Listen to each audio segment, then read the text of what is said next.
More now on our breaking news. Nearing sunrise in Iran and Israel, a source tells CNN that the president has reviewed Iran attack plans, but he's holding off to see if the country is going to step back from its nuclear program.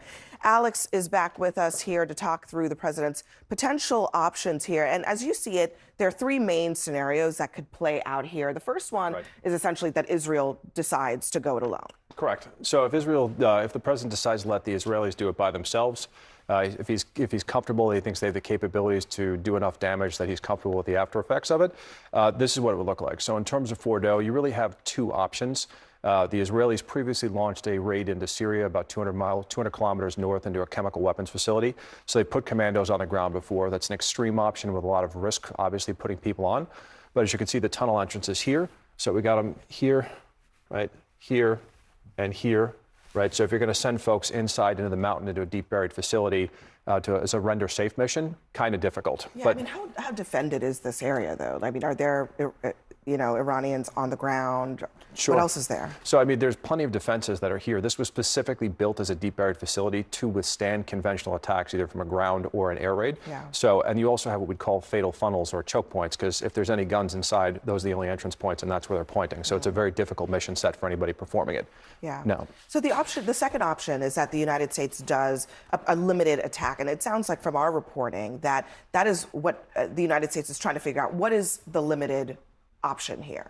Right. So if it's limited option, so if it wasn't the ground raid and the Israelis, those same tunnels, if they don't bomb them to collapse the tunnels and the air shafts so that they can't get inside, requiring constant suppression, then it becomes the U.S. option, right? There's really only one aircraft that's capable of carrying the 30,000-pound bunker-busting bombs required to do the mission, and it's the B-2 stealth bombers that you see here. So round trip to the United States with refueling, provided that nothing forward deployed, probably multiple sorties involved, but that's realistically what we're looking at in order to do enough damage to set the program back. Yeah, and the B-2s, Israel doesn't have them.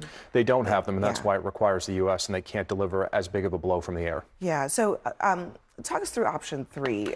This is essentially looking at the region and saying not just this one facility, but let's take it all out. Like, what are we talking about in terms of that? Sure. I think this is the least likely option to start with. If the president makes a decision to hit Fordo, his political base doesn't support, a war. He certainly doesn't want to collapse the government there and deal with nation and state building, which is what we saw in Iraq and Afghanistan. But if we did go in and decide to strike, right, what do the targets look like outside of that? You can see the nuclear facilities here with the nuclear symbols, and then you've got regime targets, and then you've got oil refineries along there, which is really far expanded at that point. It's more likely that would be. But that would realistically probably only happen if they decide to go after U.S. forces in the region. So we have between Qatar, the UAE, we've got major air bases. U.S. Central Command has a forward headquarters at Al Udeid Air Force Base in Doha. We've got major bases in Kuwait. But what's probably the most likely would be the U.S. bases here, out of Baghdad, up north in Kurdistan, and then here in Syria along the border, which is what everybody's predicting they would try to hit. So the U.S. has been surging assets in. F-22 squadron came in today into the U.K., all kinds of fighter assets and air defense systems to protect U.S. forces that are there. Ships were moved out of the harbors, and aircraft that were not in hardened bunkers have already been moved out. It is very clear the U.S. is preparing for a potential option to strike at this point. Yeah, a potential option to strike, but they do not, it seems like, want a scenario where all of this is at play with Certainly Iran. not. No, I think that's what they're trying to avoid. And everything to date from CENTCOM has largely been defensive in nature to protect forces that are there. And there's a lot of dual citizens. People don't realize that there are millions of citizens that are potentially traveling through the region through Europe, and those that are dual citizens of Israel and other countries. Yeah, Alex, thank you very much for joining us and for giving us all that information. Will he or won't he? Tonight, the world is watching and waiting for President Trump to make the single most consequential decision of his time in office so far, whether he will allow the United States to get involved in the conflict between Israel and Iran. Now, just a short time ago, CNN learned that Trump has reviewed potential attack plans for Iran, but he has not approved them. He is holding off to see if Tehran steps back from its nuclear program. Meanwhile, Trump met with his national security team in the Situation Room to discuss the options for U.S. military involvement. And we're told that top officials are now discussing how the U.S. can strike Iran without becoming embroiled in a full-scale war. Meanwhile, Israel and Iran continue to trade strikes, and the relentless barrage enters its 7th day. So here is what Iran is saying if the United States decides to join Israel's attacks. If the Americans decide to get involved militarily, we have no choice but to retaliate wherever we find the targets necessary to be acted upon. CNN anchor Anderson Cooper is live now in Tel Aviv. Anderson, now that you are on the ground in Israel, what is it like there?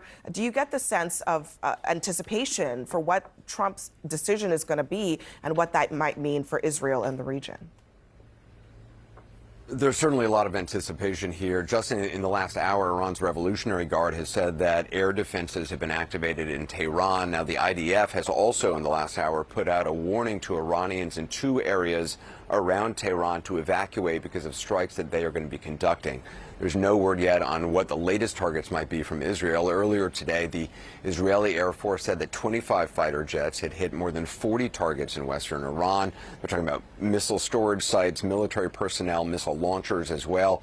Israel continues, Abby, as you know, to dominate the skies over western Iran and seems able to take their time selecting out new targets, searching for new targets, and hitting those at will. Now, at the same time, Iran's ability to launch missiles here into Tel Aviv and elsewhere into Israel seems to be greatly reduced. Today, there have only been 2 warnings that have gone out to residents here in Tel Aviv to seek shelter. We've gone down to the shelters twice today. That's a lot less than in prior days. No reports of any fatalities as a result of those attempts by Iran. It is just past 5 a.m. here. Dawn is just starting to break, and once again, residents here are going to be waking up wondering what this next phase of the conflict will bring and what will President Trump decide to do.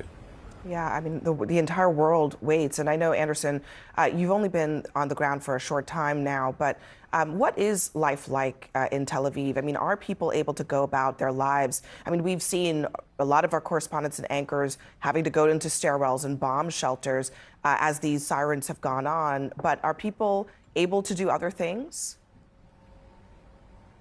Yeah, you know, life in many ways has slowly gotten back. I wouldn't say to normal here. There's certainly a lot of concern about what lies ahead, how long this may go on for, what the impact of it is going to be, and whether or not the U.S. is going to get involved. But in Tel Aviv, I mean, Tel Aviv is often referred to as a bubble. You know, there were people swimming in the ocean today. There were people watching the sunset. There was coffee shops are open. Life has not returned completely to normal, but I think the fear that we saw over the weekend with so many strikes coming from Iran, the 24 people died here, many others were injured, others have been left homeless because of the destruction of property. I think the stress levels have reduced. It's become a little bit more normal, and the 2 times that we went down to bomb shelters today, there wasn't a lot of fear from people. There was concern, of course. Nobody likes to do that. Some people were in their bathrobes. They'd just gotten out of the shower when the air raid warnings went off. They had 10 minutes to get down to the bomb shelter, and then shortly after got the all clear. So while there's a lot of concern and a lot of stress, and there's a lot of people who would like to leave and more Israelis who would like to come back, the commercial airspace is still closed. Life is slowly getting back to some semblance of normal. You know, restaurants aren't fully open. The life of the city is not continuing, but it's certainly better than it has been in the last several days. Anderson, thank you very much for all of that. Anderson Cooper in Tel Aviv. It's been an interesting day, to say the least, for President Trump. As he's weighing this potentially presidency-defining decision, he was actually on the White House lawn this morning overseeing a construction project. But while he was there, the president had this extraordinary warning for Iran. Unconditional surrender. That means I've had it. Okay, I've had it. I give up. No more. Then we go blow up all the, all the nuclear stuff that's all over the place there.